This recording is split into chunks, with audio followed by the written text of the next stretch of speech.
Hello and welcome to my Pokemon Journeys, episode 112, Homecoming, the Champion of Alola review. Am I about to freak out about Alola again? Hell yeah I am. We start as the gang is returning to Alola with Lily's family, so immediately, that's great. I love when they keep continuity with the last episode, and we're immediately being treated to the return of so many characters.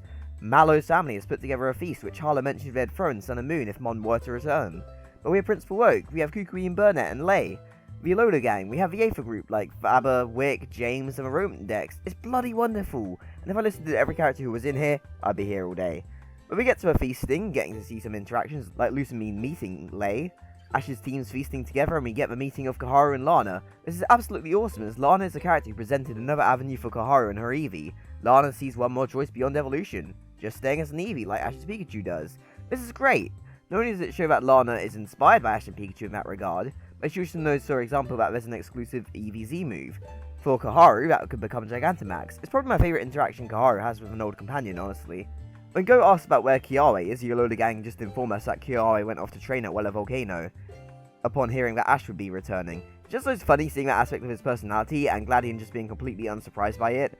All his Pokemon are eager to fight when Ash mentions he wants to battle, which promised Lily to mention her and Gladion watched a stream of Ash's promotional battle to Masters 8, which the Alola gang chime in that they watched it at school too, as Ash is the first Alola champion.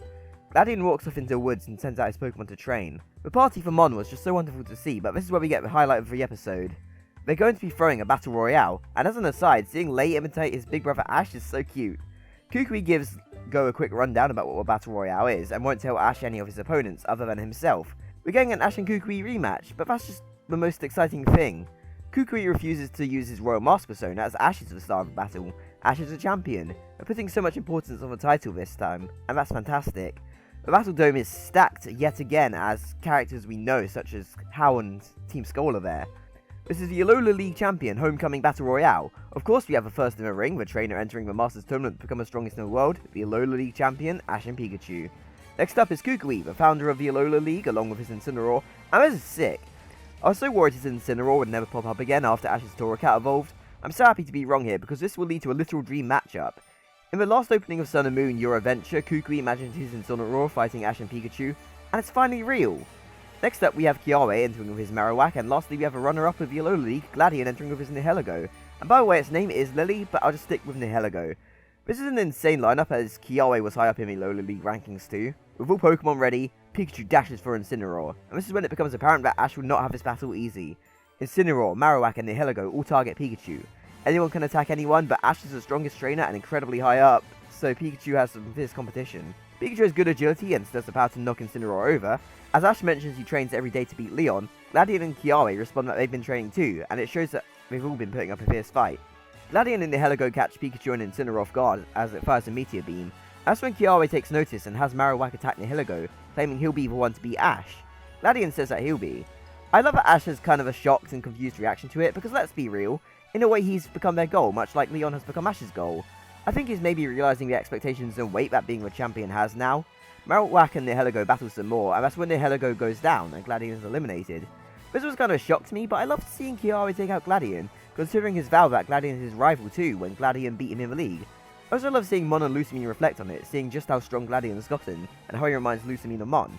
Kiawe challenges Ash directly and fires off an Inferno Overdrive at Pikachu, and I do kind of wish that Kiawe got the Ghost Sea Crystal or something else, but Inferno Overdrive is his iconic Z move, so I still dig it.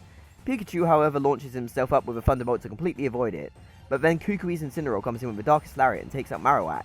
Kiawe had a great role in this match, and it was great to see how strong he's gotten. So down to Ash versus Kukui, and they reminisce about their battle at the league. They actually show off Sun and Moon Ash in this flashback, but they haven't updated his design to match the Journey's art style. I think this ends up being fine, especially since we get to see the animated sequence rather than still frames, but I still would have loved to see the Sun and Moon outfit with Ash's design from this series. A faint chant of champion comes in, and this is when we get arguably the best scene in the whole of Journeys. It's a crowd in the Battle Royale arena cheering on their champion. Everyone in there, aside from like Go, Kaharu and Mon, are cheering, though Go and Kaharu remark on it and call Ash a celebrity. There's also some dude that yells to never forget you're representing Alola, which is phenomenal. I wasn't too fussed about his champion title not coming up after the Raihan match, but after this scene of the people of Alola all cheering for him and wanting him to visit, they have to acknowledge his title for the Masters 8. And speaking of, Gladion and Kiawe tell him to bring the win home in the Masters Tournament, his two biggest rivals from Sun and Moon, and they tell him to use their full power. Ash throws his hat to the air and it lands on Pikachu. It's time as Ash activates the Pikachu Z. Kukui responds using the Insignium Z, and we get a clash of their two partners' strongest Z moves. It's absolutely wonderful and such a memorable sequence, and yet we don't actually see the results. It explodes into a brilliant light and we cut to later that evening. To be honest, Ash probably won. I don't really see him losing at this point, but it doesn't really feel like the result really matters. What does matter is that Ash got to see what he means to the people of Alola. He's fully embraced his champion status. And he just sits out and watches the sea alone with Pikachu. No Go, no Kaharu, just himself. When Kukui comes and finds him and asks what's on his mind, Ash is just thinking he's happy he came to Alola. That's when Tapu Koko comes and greets him, performing some kind of dance as a prayer for Ash to be victorious in the Masters tournament. It's just such a nice little moment as Tapu Koko helped guide Ash and Pikachu to become even stronger in Sun and Moon. Reuniting them again to give them a little push forward is amazing. Literally all that's missing from this episode is a Nagnadul and Nebi cameo. As Ash and Kukui stand together, watching Tapu Koko fly off over the ocean, the episode ends. I feel like I'm just going to say this whenever we get an Alola episode, but this might just be the best Journeys episode, and honestly even more so than last week's was, as this episode pretty directly relates to the main goal of one of the Journeys leads. This is very much about Ash's entry into the Masters 8 and how people of Alola support that and want Ash to win it. It's just such a phenomenal episode. You couldn't really have got this in any other region, because like, how often are we in Kanto, but we don't have anyone rooting for Ash, outside of like the Lab and Delia? Ash's champion title very much matters here. I mean, we also get some great character moments outside of that. Kaharu realizing that Eevee not evolving is just a valid path because of Lana is really nice. As her champion, Kiawe and Gladion are both looking to topple Ash. Mon getting reunited with Aether Staff after being gone for so long is so cool. The most powerful moment in Journeys is easily the crowd cheering for champion Ash. And all the extra bits some add to it. There's nothing but unconditional support for him, and it just shows how much love and respect we have for Ash. And the way he looks down at first was something I initially thought would be kinda angsty when we saw it in the special preview, but turns into such an amazing and triumphant moment as he smiles and turns that into unleashing the strongest move alongside Pikachu against Kukui, and it was just awesome. And Alola episodes are pretty rare, but they're always just such love letters to Sun and Moon, with this being no exception. It brings back so many characters, so much music, it's just like watching a proper continuation of Sun and Moon.